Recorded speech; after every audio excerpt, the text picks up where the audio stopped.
Nardo es una ficción, una pieza de danza en la que queríamos manejar desde las acciones, desde la teatralidad, desde la construcción de un personaje muy específico, creando una atmósfera y contando una historia.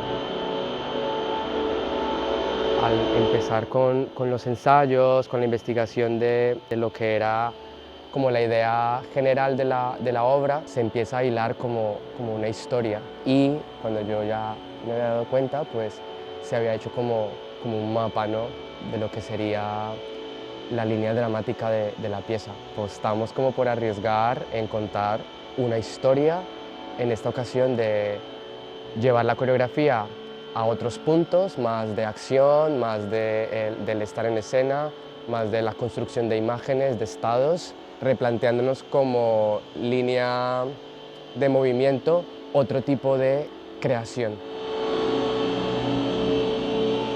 Bueno, Nardo es una metáfora. Creemos que la palabra, que el título de la pieza ya crease como una expectativa, como objeto, como algo obsceno o simplemente como de fácil de recordar, Nardo.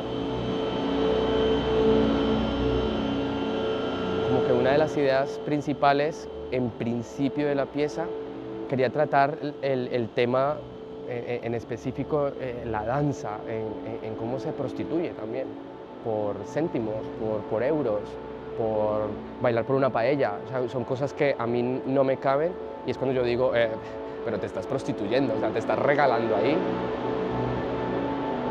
Que la Carme me diga sí al proyecto ha sido como muchas gracias, porque puedo llamar a un equipo, porque podemos contar con un espacio, porque podemos contar con cosas que habitualmente pues no estamos.